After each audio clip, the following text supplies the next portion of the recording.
అంటే attempt to murder లాంటి కేసులు పెట్టి ఏ రకంగా అన్యాయంగా తనను జైల్లో నిర్బంధించడం జరుగుతూ ఉందో కూడా చూస్తూ ఉన్నాం. ఈరోజు రాష్ట్ర వ్యాప్తంగా కూడా ఇదే కార్యక్రమాలు జరుగుతూ ఉన్నాయి. రాష్ట్ర వ్యాప్తంగా కూడా కేవలం తెలుగుదేశం పార్టీకి చంద్రబాబు నాయుడు గారికి ఓటు వేయలేదు అన్న ఒకే ఒక కారణంతో ఏకంగా ఆస్తులను ధ్వంసం చేస్తూ ఉన్నారు, దొంగ కేసులు పెడతా ఉన్నారు. వీళ్ళే కొడతారు, మళ్ళీ వీళ్ళే అటువైపున ఉన్న వారి మీద వాళ్ళు కొట్టారు అని చెప్పి కేసులు పెడతారు.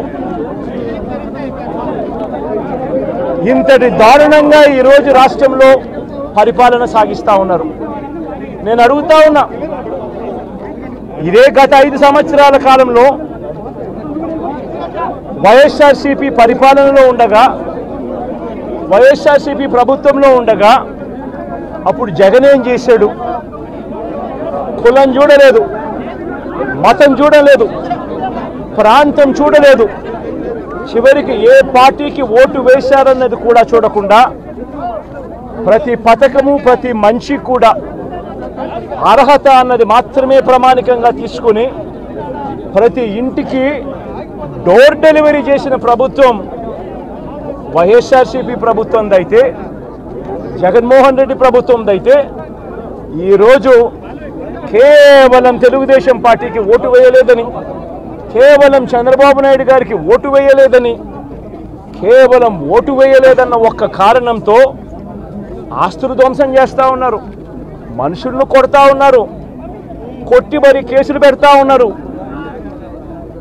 ఇంతటి అన్యాయంగా రాష్ట్రాన్ని రావణ కాష్టం చేస్తూ ఉన్నారు. రాజశేఖర రెడ్డి గారి విగ్రహాలను విరగొడతా ఉన్నారు, పగలగొడతా ఉన్నారు. ఇవన్నీ ఏదైతే చేస్తూ ఉన్నారో ఇవన్నీ కూడా శిశుపాలుని పాపాల మాదిరిగా ఇవన్నీ కూడా పాపాలు పండుతాయి. ప్రజాస్వామ్యంలో ఏదైనా కూడా ప్రజలకు మంచి చేసి ప్రజల గుండెల్లో స్థానం సంపాదించుకుని ప్రజల దగ్గరికి వెళ్ళి పలాని మంచి చేశాం కాబట్టి మాకు ఓటు వేయండి అని అడిగే పరిస్థితులు ఉండాలి తప్పనిచ్చి ఈ మాదిరిగా దౌర్జన్యాలు చేసి, ఈ మాదిరిగా అన్యాయమైన కేసులు బిగించి, ఈ మాదిరిగా ఆస్తులు ధ్వంసం చేసి, ఈ మాదిరిగా ఫియర్ సైకోసిస్ క్రియేట్ చేస్తూ రాజకీయాలు చేస్తే మాత్రం అది ఏ రోజు కూడా నిలబడే రాజకీయం కాదు. తాత్కాలిక మేలేదైనా జరుగుతుందేమో తప్పనిచ్చి తర్వాత ఓటు వేసేటప్పుడు మాత్రం ప్రజలు ఇవన్నీ కూడా ఖచ్చితంగా గుర్తుపెట్టుకొని లెక్క జమ చేసి చంద్రబాబు నాయుడు గారికి గట్టిగా బుద్ధి చెప్పే పరిస్థితులు రోజులు కూడా తొందరలోనే ఉన్నాయని కూడా ఈ సందర్భంగా చంద్రబాబు నాయుడు గారిలో మార్పు రావాలని సందర్భంగా కూడా తెలియజేస్తా ఉన్నా. నిజంగా ఇదే విషయానికి వస్తే ప్రజలు ఎందుకు నీకు ఓటేశారు చంద్రబాబు నాయుడు గారు అని చెప్పి ఫస్ట్ చంద్రబాబు నాయుడు ఆలోచన చేయాలి. ఒకవైపున వైఎస్ఆర్ కాంగ్రెస్ పార్టీ ప్రజల్లో వ్యతిరేకత వల్ల ఓడిపోలేదు, ప్రజలకు మంచి చేసి ప్రజలకు మంచి చేసి వైఎస్ఆర్ కాంగ్రెస్ పార్టీ ఓడిపోయింది. ఎందుకు ఓడిపోయింది అని అంటే చంద్రబాబు నాయుడు చేసిన మోసపూరిత హామీలకు ప్రజలు కాస్తో కూస్తో కొద్దిగా ఇదే ఆ 10% కాస్త అటువైపున షిఫ్ట్ అయ్యి చంద్రబాబు నాయుడు గారు అధికారంలోకి వచ్చిన పరిస్థితులు. మరి చంద్రబాబు నాయుడు అధికారంలోకి వచ్చిన తర్వాత ఈరోజు రైతులకు ఇస్తానన్న రైతు భరోసా 20,000 రూపాయలు ప్రతి రైతన్నకి ఇస్తానన్నాడు. వ్యవసాయం స్టార్ట్ అయింది, ఖరీఫ్ మొదలైంది, పంటలు వేగంగా వేస్తూ ఉన్నారు రైతన్నలు. ఇంతవరకు రైతు భరోసా 10,000-20,000 రూపాయలు ఇస్తానన్న దానికి అతి గతి లేదు. బడులు మొదలయ్యాయి. అమ్మఒడి కింద జగన్ 15,000 ఇస్తాను అని అంటే కాదు చంద్రబాబు నాయుడు వస్తే ఎంతమంది పిల్లలు ఉంటే అంతమందికి ఇస్తాడు, ప్రతి ఒక్కరికి 15,000 ఇస్తాడు అని చెప్పారు. రాష్ట్రంలో 1 కోటి మందికి పైగా పిల్లలు బడియీడు పిల్లలు ఉన్నారు. బడులు స్టార్ట్ అయ్యాయి. ఆ ప్రతి తల్లి కూడా అడుగుతూ ఉంది, తల్లికి వందనం అని పేరు పెట్టావు, అమ్మఒడి అనే పథకాన్ని పేరు మార్చావు, మరి ఆ డబ్బులు ఏమైనాయని చెప్పి. గవర్నెన్స్ మీద కాస్త ధ్యాస పెట్టి ఆ తల్లులకి ఇచ్చే డబ్బులు ఇచ్చే కార్యక్రమం చూడండి. రైతులకు ఇచ్చే రైతు భరోసా 20,000 ఇస్తామన్నారు, ఇచ్చే కార్యక్రమం చూడండి. ప్రతి అక్క చెల్లెమ్మకు 18 ఏళ్ళు పైబడిన ప్రతి అక్క చెల్లెమ్మకు ప్రతి ఒక్కరికి 1,500 రూపాయలు ఇస్తామని చెప్పారు. అంటే సంవత్సరానికి 18,000 రూపాయలు. రాష్ట్రంలో 4,12,00,000 మంది ఓటర్లు ఉండరని చెప్పి మొన్ననే లెక్కలు తేలాయి. అందులో దాదాపుగా 2,10,00,000 మంది మహిళా ఓటర్లే. అంటే అందరూ 18 సంవత్సరాలు నిండిన మహిళా ఓటర్లే.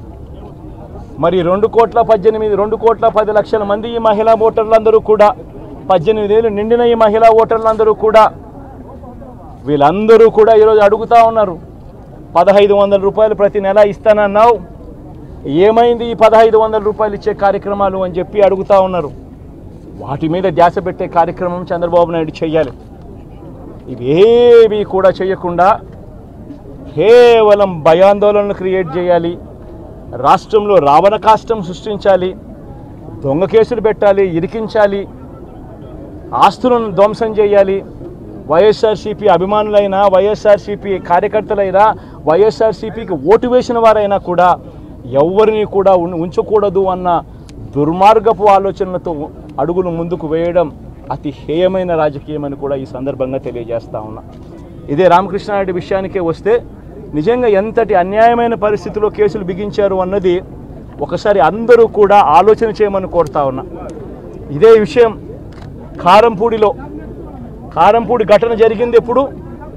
ఎన్నికలు అయిపోయిన తర్వాత మరుసటి రోజు, అంటే మే 14వ తారీఖున కారంపూడిలో ఘటన జరిగింది. కారంపూడిలో ఏం ఘటన జరిగింది, ఎందుకు జరిగింది? కారంపూడిలో తెలుగుదేశం పార్టీ చేసిన ఆకృత్యాలకు ఒక ఎస్సీ కుటుంబంలో ఉన్న మహిళలు ఇబ్బంది పడే పరిస్థితిలోకి పోయినప్పుడు వాళ్ళను పరామర్శించడానికి డిఎస్పీ అనుమతి తీసుకునే మరుసటి రోజు, ఎన్నికలు అయిపోయిన మరుసటి రోజు ఎమ్మెల్యే బయలుదేరాడు. ఎమ్మెల్యే కారంపూడికి చేరుకోక మునిపే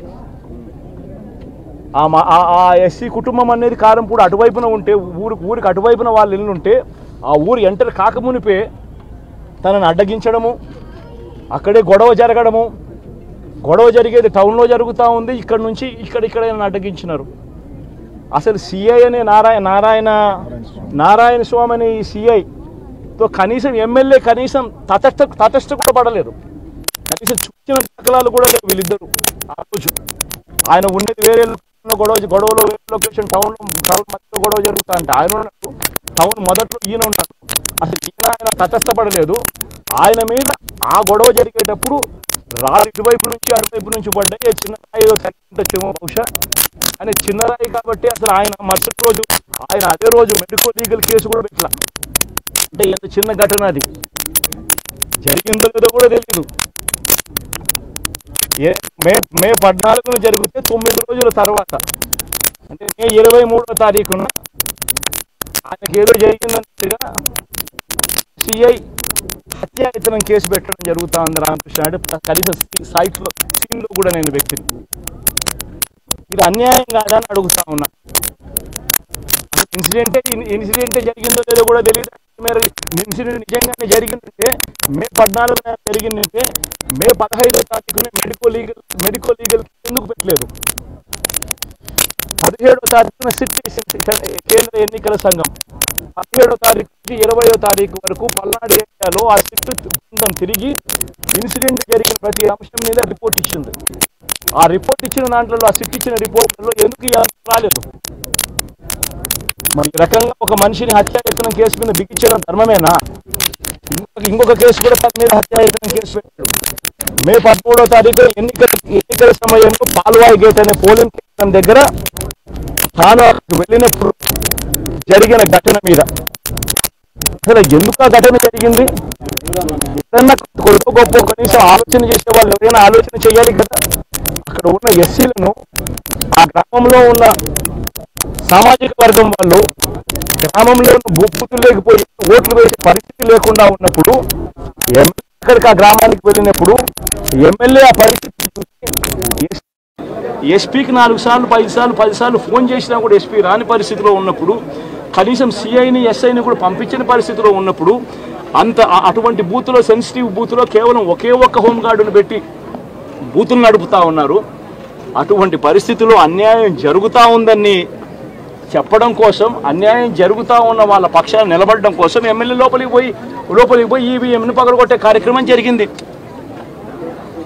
ఎందుకు ఈవీఎంలో నిజంగానే ఎమ్మెల్యేనే రిగ్గింగ్ చేసుకుంటా ఉంటే, ఎమ్మెల్యేకి అక్కడ నిజంగానే ఎమ్మెల్యే పరిస్థితి అంత బాగుండింటే ఎందుకు ఎమ్మెల్యే ఈవీఎం పగలగొడతాడు?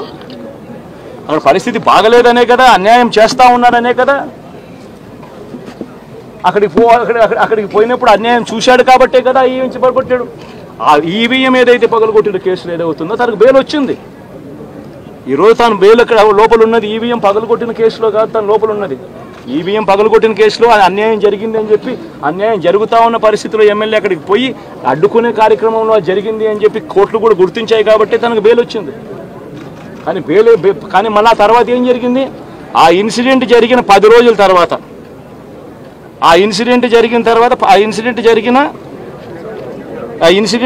10 రోజుల తర్వాత, అంటే మే 23వ తారీఖున ఎమ్మెల్యే అక్కడికి వెళ్ళి హత్యాయత్నం చేశాడట. అదే పోలింగ్ బూత్లో హత్యాయత్నం చేసినాడంట. ఎవడన్నా బుద్ధునోడు ఎవడన్నా నమ్మదానికి ఉందయ్యా? ఎవడన్నా ఎమ్మెల్యే అనేవాడు అక్కడికి పోయినప్పుడు వాళ్ళు చేస్తూ ఉన్న రిగ్గింగు, ఎమ్మెల్యే దానికి అడ్డుకునే కార్యక్రమం చేస్తూ ఉంటే ఎమ్మెల్యే అక్కడికి పోయి ఎమ్మెల్యే హత్యాయత్నం చేస్తాడా? చెప్పడానికైనా హద్దు పొద్దు ఉండాలి కదా. 10 రోజుల తర్వాత ఎమ్మెల్యే హత్యాయత్నం చేశాడని చెప్పి కేసు పెడతారు 10 రోజుల తర్వాత. ఇప్పుడు నిజంగానే అటువంటి ఇన్సిడెంట్ జరిగిందంటే సిట్టు 17వ తారీఖు నుంచి, మే 17వ తారీఖు నుంచి 20వ తారీఖు లోపల మధ్యలో ఇచ్చిన రిపోర్ట్లో, ఆ సిట్లో అది చెప్పాలి కదా, ఇట్లా జరిగింది, ఎమ్మెల్యే అనే వ్యక్తి హత్యాయత్నం చేసే కార్యక్రమం చేశాడు అని చెప్పి రావాలి కదా. మరి ఎందుకు సిట్ రిపోర్ట్లో రాలేదు? ఈ రకంగా ఒక మనిషిని కేవలం 4 సార్లు ఎమ్మెల్యే, తాను 2000 కన్సిస్టెంట్గా 4 సార్లు ఎమ్మెల్యే గెలిచాడు. 2009లో గెలిచాడు, 2011లో గెలిచాడు, 2014లో గెలిచాడు, 2019లో గెలిచాడు. ఒక మనిషి కన్సిస్టెంట్గా 4 సార్లు ఎమ్మెల్యేగా గెలుస్తూ వస్తున్నాడు అని అంటే ఆ మనిషి మంచోడు కాబట్టి గెలుస్తూ వచ్చాడు, ఆ మనిషి మంచోడు కాబట్టి ప్రజలు ఆశీర్వదిస్తూ వచ్చారు. అటువంటి వ్యక్తిని తీసుకొని వచ్చి తప్పుడు కేసులలో ఈ మాదిరిగా బిగించడం ఎంత మటుకు ధర్మం? ఈరోజు ఒక్క రామకృష్ణారెడ్డి ఒక్క పరిస్థితే కాదు, రాష్ట్ర వ్యాప్తంగా ప్రతి గ్రామంలోనూ కూడా ఇదే కార్యక్రమాలు జరుగుతూ ఉన్నాయి. ప్రతి ఒక్కరూ కూడా వాళ్ళ స్థాయిలో రెడ్ బుక్స్ అని చెప్పి రెడ్ బుక్లు పెట్టుకొని ఉన్నారు. చంద్రబాబు నాయుడు స్థాయిలో చంద్రబాబు నాయుడు ఒక రెడ్ బుక్, లోకేష్ స్థాయిలో లోకేష్ ఒక రెడ్ బుక్, ఎమ్మెల్యే స్థాయిలో ఎమ్మెల్యే ఒక రెడ్ బుక్, మండల స్థాయిలో మండల నాయకుడు ఒక రెడ్ బుక్, గ్రామ స్థాయిలో గ్రామంలో ఇంకో రెడ్ బుక్, గ్రామ స్థాయిలో ఇంకో నాయకుడు, గ్రామ స్థాయిలో ఇంకో రెడ్ బుక్లలో పెట్టుకొని ఏం చేస్తూ ఉన్నారు? అతి దారుణంగా అన్యాయంగా ఆస్తులు ధ్వంసం చేస్తూ ఉన్నారు. రాష్ట్రం మొత్తం దాన్ని చూస్తూ ఉంది, కానీ ఎవరు మాట్లాడడం లేదు. దొంగ కేసులు పెడతా ఉన్నారు, పోలీసులు ప్రేక్షక పాత్ర పోషిస్తూ ఉన్నారు. దొంగ కేసులు పెడతా ఉన్నారు, వాళ్ళే కొడతారు, మన ఇటువైపున కేసులు పెడతా ఉన్నారు. రాష్ట్రం మొత్తం ఇది చూస్తూ ఉంది. చీని చెట్లు నరికేస్తూ ఉన్నారు, ఆస్తులు ధ్వంసం చేస్తూ ఉన్నారు, కనిపిస్తూ ఉంది. ఎమ్మెల్యేలు ఏకంగా జేసీబీల మీద పొక్లేన్ల మీద ఎమ్మెల్యేలు స్వయంగా తిష్టేసి ఏకంగా పోయి బిల్డింగులు పగలగొట్టే కార్యక్రమాలు చేస్తూ ఉన్నారు. ఇంతటి దారుణంగా నిజంగా చేస్తూ ఉన్నారు అని అంటే ఎల్లకాలం ప్రభుత్వం మీది కాదు, ఎల్లకాలం రోజులు మీయే ఉండవు చంద్రబాబు, అది గుర్తుపెట్టుకో. మీ పాపాలు పండుతూ ఉన్నాయి వేగంగా. ప్రజలు దీన్ని క్షమించని పరిస్థితుల్లోకి వస్తారు. ఖచ్చితంగా మీకు బుద్ధి చెప్పే పరిస్థితులు రోజులు కూడా ఉంటాయి. చేతనైతే మంచి చేయండి, మంచి చేసి ప్రజల మనసులు గెలుచుకుని ఓట్లు ప్రజల మనసుల్లో స్థిరస్థాయిగా నిలబడే కార్యక్రమం చేయండి. కానీ తప్పుడు రాజకీయాలు ఈ మాదిరిగా నువ్వు ఒక్కరివే చేస్తావు అనుకుంటా ఉన్నావు. ఇదే మాదిరిగా కొనసాగితే రాష్ట్రంలో ఒక తప్పుడు సాంప్రదాయానికి నువ్వు నాంది పలుకుతా ఉన్నావు. నువ్వు వేసే ఈ బీజం, నువ్వు వేసే ఈ తప్పుడు సాంప్రదాయం, రేపొద్దున నువ్వు వేసే ఈ బీజం చెట్టు అవుతుంది. రేపొద్దున నువ్వు ఏదైతే ఇత్తుతావో అదే పండుతుంది. రేపొద్దున మళ్ళీ మీ గ్రామాలలో మీ కార్యకర్తలకు ఇదే పరిస్థితినే, ఇదే మాదిరిగానే మళ్ళీ జరిగే కార్యక్రమాలు కూడా జరుగుతాయి. అటువంటి తప్పుడు సాంప్రదాయాలు దయచేసి ఇప్పటికన్నా ఆపండి. నాయకులుగా ఉన్న మనలాంటి వాళ్ళం ఇలాంటివి ప్రోత్సహించకూడదు. ఇలాంటివి ఎవరు తప్పు చేసినా తప్పు అని చెప్పే కార్యక్రమం నాయకులుగా మనం చెయ్యాలి. కానీ దగ్గరుండి ఈ మాదిరిగా ప్రోత్సహించడం అతి దుర్మార్గమైన కార్యక్రమం. దయచేసి దీనికి ఫుల్ స్టాప్ పెట్టే కార్యక్రమం ఖచ్చితంగా చెయ్యండి చంద్రబాబు అని చెప్పి సందర్భంగా మరొక్కసారి చంద్రబాబును ఈసారి హెచ్చరిస్తున్నామని కూడా చెప్తా ఉన్నాం. ఈసారి కోరడం లేదు, హెచ్చరిస్తున్నామని కూడా చెప్తా ఉన్నాం. ఇదే మాదిరిగా జరుగుతూ పోతూ ఉంటే మాత్రం ఎవరైనా కూడా ఊరుకునే కార్యక్రమం జరగదు. రియాక్షన్ అనేది ఖచ్చితంగా ఉంటుందని కూడా చంద్రబాబు నాయుడు సందర్భంగా ఖచ్చితంగా నెల రోజులైంది. చాలా మంది కార్యకర్తలు కూడా ఇబ్బంది పడిన పరిస్థితి. కార్యకర్తలను వదిలేసి ఈ రోజు భారత రాజ్యాంగ వ్యవస్థని నిర్వీర్యం చేసే విధంగా ఎన్నిక సార్ ఎక్కువ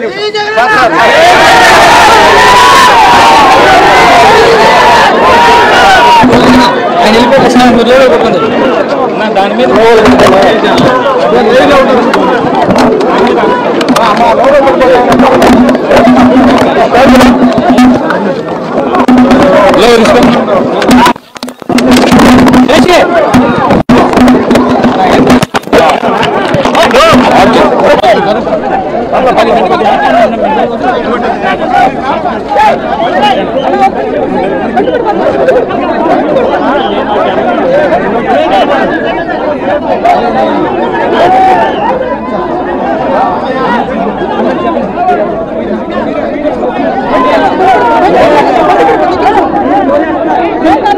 రామకృష్ణ మీద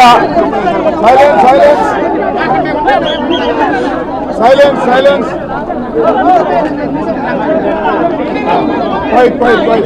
ఈరోజు పిన్నెల్లి రామకృష్ణారెడ్డి మీద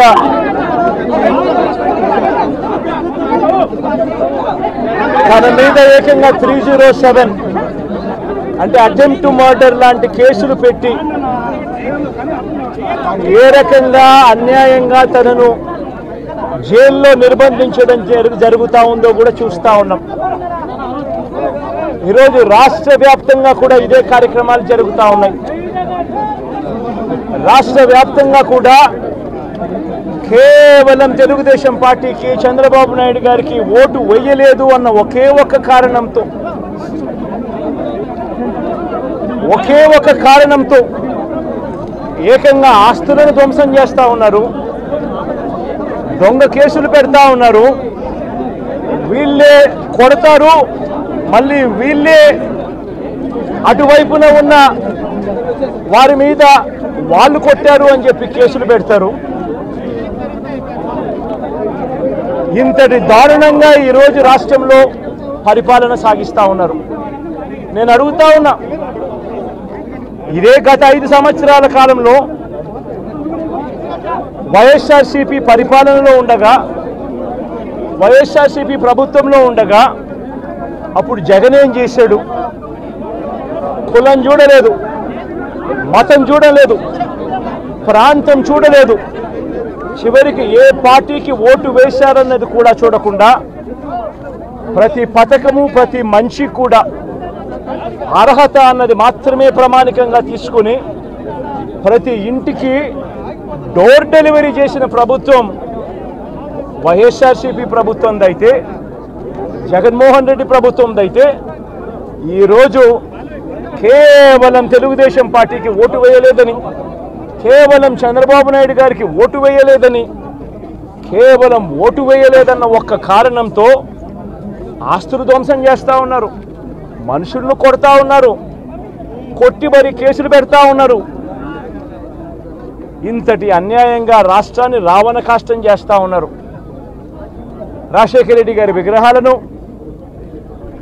విరగొడతా ఉన్నారు, పగలగొడతా ఉన్నారు. ఇవన్నీ ఏదైతే చేస్తూ ఉన్నారో ఇవన్నీ కూడా శిశుపాలుని పాపాల మాదిరిగా ఇవన్నీ కూడా పాపాలు పండుతాయి.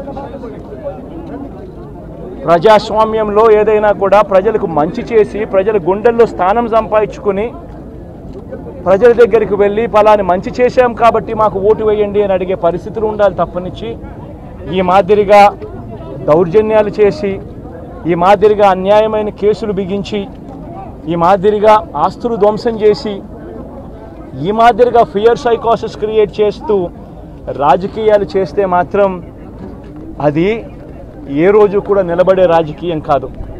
తాత్కాలిక మేలేదైనా జరుగుతుందేమో తప్పనిచ్చి తర్వాత ఓటు వేసేటప్పుడు మాత్రం ప్రజలు ఇవన్నీ కూడా ఖచ్చితంగా గుర్తుపెట్టుకొని లెక్క జమ చేసి చంద్రబాబు నాయుడు గారికి గట్టిగా బుద్ధి చెప్పే పరిస్థితులు రోజులు కూడా తొందరలోనే ఉన్నాయని కూడా ఈ సందర్భంగా చంద్రబాబు నాయుడు గారిలో మార్పు రావాలని సందర్భంగా కూడా తెలియజేస్తా ఉన్నా. నిజంగా ఇదే విషయానికి వస్తే ప్రజలు ఎందుకు నీకు ఓటేశారు చంద్రబాబు నాయుడు గారు అని చెప్పి ఫస్ట్ చంద్రబాబు నాయుడు ఆలోచన చేయాలి. ఒకవైపున వైఎస్ఆర్ కాంగ్రెస్ పార్టీ ప్రజల్లో వ్యతిరేకత వల్ల ఓడిపోలేదు, ప్రజలకు మంచి చేసి ప్రజలకు మంచి చేసి వైఎస్ఆర్ కాంగ్రెస్ పార్టీ ఓడిపోయింది. ఎందుకు ఓడిపోయింది అని అంటే చంద్రబాబు నాయుడు చేసిన మోసపూరిత హామీలకు ప్రజలు కాస్తో కూస్తో కొద్దిగా ఇదే ఆ 10% కాస్త అటువైపున షిఫ్ట్ అయ్యి చంద్రబాబు నాయుడు గారు అధికారంలోకి వచ్చిన పరిస్థితులు. మరి చంద్రబాబు నాయుడు అధికారంలోకి వచ్చిన తర్వాత ఈరోజు రైతులకు తాను ఇస్తానన్న రైతు భరోసా 20,000 రూపాయలు ప్రతి రైతన్నకి ఇస్తానన్నాడు. వ్యవసాయం స్టార్ట్ అయింది, ఖరీఫ్ మొదలైంది, పంటలు వేగంగా వేస్తూ ఉన్నారు రైతన్నలు. ఇంతవరకు రైతు భరోసా 10,000-20,000 రూపాయలు ఇస్తానన్న దానికి అతి గతి లేదు. బడులు మొదలయ్యాయి. అమ్మఒడి కింద జగన్ 15,000 ఇస్తాను అని అంటే కాదు చంద్రబాబు నాయుడు వస్తే ఎంతమంది పిల్లలు ఉంటే అంతమందికి ఇస్తాడు, ప్రతి ఒక్కరికి 15,000 ఇస్తాడు అని చెప్పారు. రాష్ట్రంలో 1 కోటి మందికి పైగా పిల్లలు బడియీడు పిల్లలు ఉన్నారు. బడులు స్టార్ట్ అయ్యాయి. ఆ ప్రతి తల్లి కూడా అడుగుతూ ఉంది, తల్లికి వందనం అని పేరు పెట్టావు, అమ్మఒడి అనే పథకాన్ని పేరు మార్చావు, మరి ఆ డబ్బులు ఏమైనాయని చెప్పి గవర్నెన్స్ మీద కాస్త ధ్యాస పెట్టి ఆ తల్లులకు ఇచ్చే డబ్బులు ఇచ్చే కార్యక్రమం చూడండి. రైతులకు ఇచ్చే రైతు భరోసా 20,000 ఇస్తామన్నారు, ఇచ్చే కార్యక్రమం చూడండి. ప్రతి అక్క చెల్లెమ్మకు 18 ఏళ్ళు పైబడిన ప్రతి అక్క చెల్లెమ్మకు ప్రతి ఒక్కరికి 1,500 రూపాయలు ఇస్తామని చెప్పారు. అంటే సంవత్సరానికి 18,000 రూపాయలు. రాష్ట్రంలో 4,12,00,000 మంది ఓటర్లు ఉండరని చెప్పి మొన్ననే లెక్కలు తేలాయి. అందులో దాదాపుగా 2,10,00,000 మంది మహిళా ఓటర్లే. అంటే అందరూ 18 సంవత్సరాలు నిండిన మహిళా ఓటర్లే. మరి 2,10,00,000 మంది ఈ మహిళా ఓటర్లందరూ కూడా 18 ఏళ్ళు నిండిన ఈ మహిళా ఓటర్లందరూ కూడా వీళ్ళందరూ కూడా ఈరోజు అడుగుతూ ఉన్నారు, 1,500 రూపాయలు ప్రతి నెల ఇస్తానన్నావు, ఏమైంది ఈ 1,500 రూపాయలు ఇచ్చే కార్యక్రమాలు అని చెప్పి అడుగుతూ ఉన్నారు. వాటి మీద ధ్యాస పెట్టే కార్యక్రమం చంద్రబాబు నాయుడు చేయాలి. ఇవేవి కూడా చేయకుండా కేవలం భయాందోళనలు క్రియేట్ చేయాలి, రాష్ట్రంలో రావణ కాష్టం సృష్టించాలి, దొంగ కేసులు పెట్టాలి, ఇరికించాలి, ఆస్తులను ధ్వంసం చేయాలి. వైఎస్ఆర్సీపీ అభిమానులైనా, వైఎస్ఆర్సీపీ కార్యకర్తలైనా, వైఎస్ఆర్సీపీకి ఓటు వేసిన వారైనా కూడా ఎవరిని కూడా ఉంచకూడదు అన్న దుర్మార్గపు ఆలోచనలతో అడుగులు ముందుకు వేయడం అతి హేయమైన రాజకీయమని కూడా ఈ సందర్భంగా తెలియజేస్తా ఉన్నా. ఇదే రామకృష్ణారెడ్డి విషయానికే వస్తే నిజంగా ఎంతటి అన్యాయమైన పరిస్థితిలో కేసులు బిగించారు అన్నది ఒకసారి అందరూ కూడా ఆలోచన చేయమని కోరుతా ఉన్నా. ఇదే విషయం కారంపూడి ఘటన జరిగింది ఎప్పుడు? ఎన్నికలు అయిపోయిన తర్వాత మరుసటి రోజు, అంటే మే 14వ తారీఖున కారంపూడిలో ఘటన జరిగింది. కారంపూడిలో ఏం ఘటన జరిగింది, ఎందుకు జరిగింది? కారంపూడిలో తెలుగుదేశం పార్టీ చేసిన ఆకృత్యాలకు ఒక ఎస్సీ కుటుంబంలో ఉన్న మహిళలు ఇబ్బంది పడే పరిస్థితిలోకి పోయినప్పుడు వాళ్ళను పరామర్శించడానికి డిఎస్పీ అనుమతి తీసుకునే మరుసటి రోజు, ఎన్నికలు అయిపోయిన మరుసటి రోజు ఎమ్మెల్యే బయలుదేరాడు. ఎమ్మెల్యే కారంపూడికి చేరుకోక మునిపే ఆ ఎస్సీ కుటుంబం అనేది కారంపూడి అటువైపున ఉంటే, ఊరికి అటువైపున వాళ్ళ ఇల్లు ఉంటే, ఆ ఊరు ఎంటర్ కాకమునిపే తనని అడ్డగించడము, అక్కడే గొడవ జరగడము, గొడవ జరిగేది టౌన్లో జరుగుతూ ఉంది, ఇక్కడ నుంచి ఇక్కడ అడ్డగించినారు. అసలు సిఐ అనే నారాయణ స్వామి అనే ఈ సిఐతో కనీసం ఎమ్మెల్యే కనీసం తటస్థ కూడా పడలేదు, కనీసం చూసిన దాఖలాలు కూడా లేవు వీళ్ళిద్దరు. ఆ రోజు ఆయన ఉన్నది వేరే గొడవలో వేరే లొకేషన్, టౌన్ మధ్యలో గొడవ జరుగుతా అంటే ఆయన ఉన్నాడు, టౌన్ మొదట్లో ఈయన ఉన్నాడు. అసలు ఆయన తటస్థపడలేదు. ఆయన మీద ఆ గొడవ జరిగేటప్పుడు రాళ్ళు ఇటువైపు నుంచి అటువైపు నుంచి పడ్డాయి. చిన్న రాయి ఏదో తగ్గించచ్చేమో బహుశా, కానీ చిన్న రాయి కాబట్టి అసలు ఆయన మరుసటి రోజు ఆయన అదే రోజు మెడికల్ లీగల్ కేసు కూడా పెట్టలా. అంటే ఎంత చిన్న ఘటన అది, జరిగిందో లేదో కూడా తెలీదు. మే 14న జరిగితే 9 రోజుల తర్వాత, అంటే మే 23వ తారీఖున ఆయనకి ఏదో జరిగిందన్నట్టుగా సిఐ హత్యాయతనం కేసు పెట్టడం జరుగుతూ ఉంది రామకృష్ణారెడ్డి. కనీసం సీన్లో కూడా నేను పెట్టింది. ఇది అన్యాయం కాదని అడుగుతా ఉన్నా. ఇన్సిడెంటే జరిగిందో లేదో కూడా తెలియదు. మీరు ఇన్సిడెంట్ నిజంగానే జరిగిందంటే మే 14 జరిగిందంటే మే 15వ తారీఖున మెడికో లీగల్ ఎందుకు పెట్టలేదు? 17వ తారీఖున కేంద్ర ఎన్నికల సంఘం 17వ తారీఖు నుంచి 20వ తారీఖు వరకు పల్నాడు ఏరియాలో ఆ సిట్ బృందం తిరిగి ఇన్సిడెంట్ జరిగిన ప్రతి అంశం మీద రిపోర్ట్ ఇచ్చింది. ఆ రిపోర్ట్ ఇచ్చిన దాంట్లో ఆ సిట్ ఇచ్చిన రిపోర్ట్లలో ఎందుకు రాలేదు? మరి రకంగా ఒక మనిషిని హత్యాయత్నం కేసు మీద బిగించడం ధర్మమేనా? ఇంకొక కేసు కూడా తన మీద హత్యాయత్నం కేసు పెట్టాడు. మే 13వ తారీఖు ఎన్నికల సమయంలో పాల్వాయి గేట్ అనే పోలింగ్ కేంద్రం దగ్గర తాను వెళ్ళినప్పుడు జరిగిన ఘటన మీద అసలు ఎందుకు ఆ ఘటన జరిగింది? ఏదన్నా కొడుకు గొప్ప కనీసం ఆలోచన చేసే వాళ్ళు ఎవరైనా ఆలోచన చేయాలి కదా. అక్కడ ఉన్న ఎస్సీలను ఆ గ్రామంలో ఉన్న సామాజిక వర్గం వాళ్ళు గ్రామంలో బూతులు లేకపోయి ఓట్లు వేసే పరిస్థితి లేకుండా ఉన్నప్పుడు అక్కడికి ఆ గ్రామానికి వెళ్ళినప్పుడు ఎమ్మెల్యే ఆ పరిస్థితి ఎస్పీకి 4 సార్లు 5 సార్లు 10 సార్లు ఫోన్ చేసినా కూడా ఎస్పీ రాని పరిస్థితిలో ఉన్నప్పుడు, కనీసం సిఐని ఎస్ఐని కూడా పంపించిన పరిస్థితిలో ఉన్నప్పుడు, అటువంటి బూత్లో సెన్సిటివ్ బూత్లో కేవలం ఒకే ఒక్క హోంగార్డును పెట్టి బూతులు నడుపుతా ఉన్నారు. అటువంటి పరిస్థితిలో అన్యాయం జరుగుతూ ఉందని చెప్పడం కోసం, అన్యాయం జరుగుతూ ఉన్న వాళ్ళ పక్షాన్ని నిలబడడం కోసం ఎమ్మెల్యే లోపలికి పోయి ఈవీఎంను పగలగొట్టే కార్యక్రమం జరిగింది. ఎందుకు ఈవీఎంలో నిజంగానే ఎమ్మెల్యేనే రిగ్గింగ్ చేసుకుంటా ఉంటే ఎమ్మెల్యేకి అక్కడ నిజంగానే ఎమ్మెల్యే పరిస్థితి అంత బాగుండింటే ఎందుకు ఎమ్మెల్యే ఈవీఎం పగలగొడతాడు? అక్కడ పరిస్థితి బాగలేదనే కదా, అన్యాయం చేస్తూ ఉన్నారనే కదా. అక్కడికి పోయినప్పుడు అన్యాయం చూశాడు కాబట్టే కదా ఈవీఎం పగలగొట్టాడు. ఆ ఈవీఎం ఏదైతే పగలగొట్టిన కేసులు ఏదవుతుందో తనకు బెయిల్ వచ్చింది.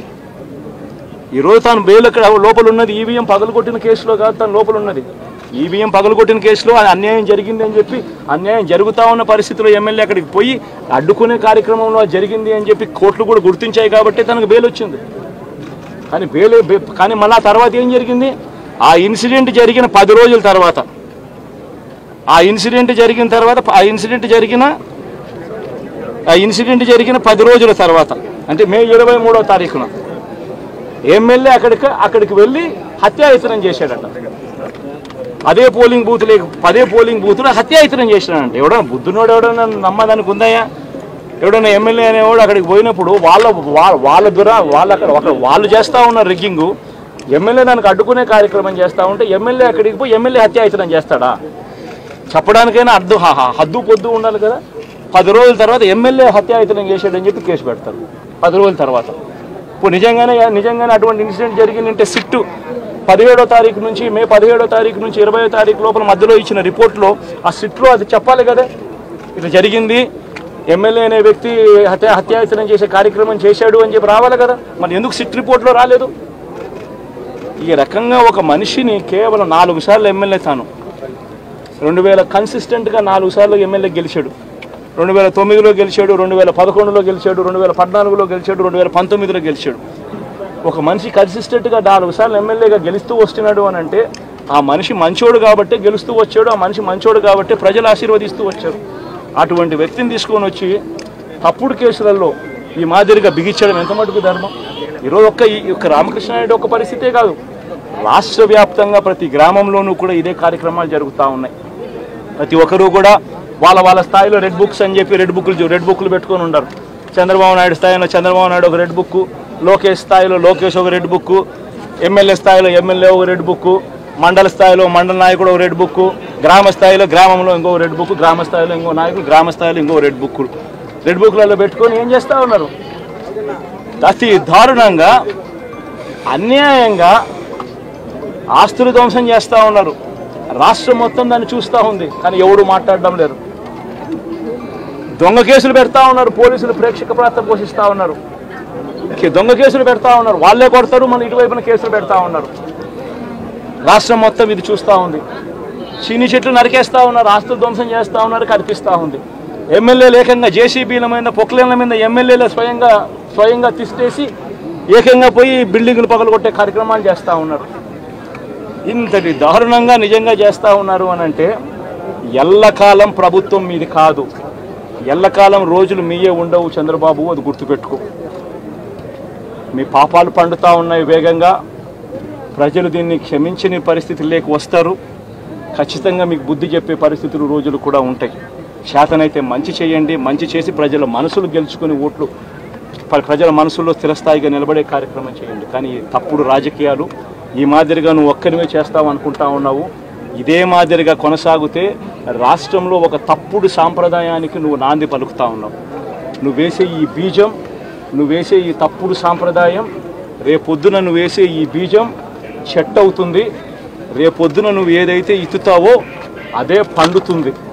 రేపొద్దున మళ్ళీ మీ గ్రామాలలో మీ కార్యకర్తలకు ఇదే పరిస్థితినే, ఇదే మాదిరిగానే మళ్ళీ జరిగే కార్యక్రమాలు కూడా జరుగుతాయి. అటువంటి తప్పుడు సాంప్రదాయాలు దయచేసి ఇప్పటికన్నా ఆపండి. నాయకులుగా ఉన్న మనలాంటి వాళ్ళం ఇలాంటివి ప్రోత్సహించకూడదు.